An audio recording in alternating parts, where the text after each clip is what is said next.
വെണ്ടയ്ക്ക മെഴുകുപുരട്ടി ഉണ്ടാക്കുമ്പോൾ ഒട്ടിപ്പോകുന്നു, കുഴഞ്ഞു പോകുന്നു എന്ന പരാതിയാണോ? വളരെ കുറച്ച് ചേരുവകൾ മാത്രം ഉപയോഗിച്ച് ചോറിനൊപ്പം സൂപ്പർ കോമ്പിനേഷനായ ഒരു സൈഡ് ഡിഷ് തയ്യാറാക്കാം. ചില പ്രധാന ടിപ്പുകളും ഒരു സീക്രട്ട് ടിപ്പും പറയുന്നുണ്ട്. അതുകൊണ്ട് വീഡിയോ അവസാനം വരെ കണ്ടോളൂ. ആദ്യം ഒരു പാൻ അടുപ്പിൽ വെച്ച് 2 ടേബിൾ സ്പൂൺ എണ്ണ ഒഴിച്ച് നന്നായി ചൂടാക്കുക. എണ്ണ ചൂടായ ശേഷം ഒരു സവോള ചെറുതായി അരിഞ്ഞത് ചേർക്കാം. ഒപ്പം 1 ടീസ്പൂൺ ചില്ലി ഫ്ലേക്സ് അല്ലെങ്കിൽ ഉണക്കമുളക് ചതച്ചതും ചേർക്കുക.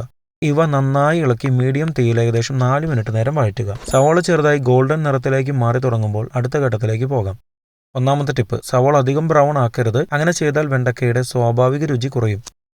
ഇപ്പോൾ തീ ഏറ്റവും കുറവിലേക്ക് വെക്കുക. ശേഷം 1/4 ടീസ്പൂൺ മഞ്ഞൾപ്പൊടി ചേർത്ത് നന്നായി ഇളക്കുക. മഞ്ഞൾപ്പൊടി എണ്ണയിൽ നന്നായി യോജിക്കണം. രണ്ടാമത്തെ ടിപ്പ്, പൊടികൾ ചേർക്കുമ്പോഴെപ്പോഴും തീ കുറച്ച് വെക്കുക. ഇല്ലെങ്കിൽ പൊടികൾ പെട്ടെന്ന് കരിഞ്ഞ് കയ്പ് രുചി വരാം. ഇനി 250 ഗ്രാം വെണ്ടയ്ക്ക ചെറിയ കഷ്ണങ്ങളാക്കി അരിഞ്ഞത് ചേർക്കാം. അതിലേക്ക് 2 പച്ചമുളക് നടുവേ കീറിയത്, കുറച്ച് കറിവേപ്പില, 3/4 ടീസ്പൂൺ ഉപ്പ് എന്നിവ ചേർക്കുക.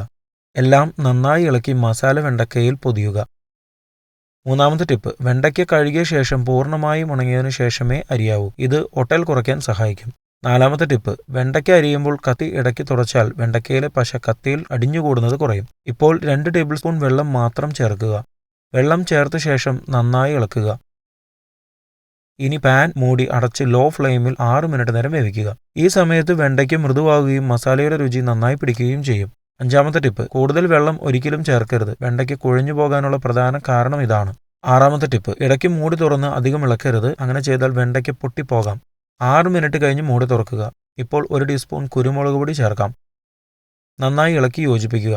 ശേഷം മൂടി അടയ്ക്കാതെ മീഡിയം തീയിൽ 4 മിനിറ്റ് നേരം ചൂടാക്കുക. ഇനി ഓരോ 30 സെക്കൻഡിലും ഇളക്കി കൊടുക്കുക. ഈ സമയത്താണ് വെണ്ടയ്ക്കയുടെ ടെക്സ്ചർ കൂടുതൽ നല്ലതാകുന്നത്. ഏഴാമത്തെ ടിപ്പ്, കുരുമുളക് പൊടി അവസാനം ചേർത്താൽ അതിന്റെ ഫ്രഷ് ഫ്ലേവർ കൂടുതൽ ലഭിക്കും. എട്ടാമത്തെ ടിപ്പ്, മൂടി തുറന്ന് വേവിക്കുന്ന ഈ അവസാന 4 മിനിറ്റാണ് മെഴുക്കുപുരട്ടിയുടെ യഥാർത്ഥ രുചി തീരുമാനിക്കുന്നത്.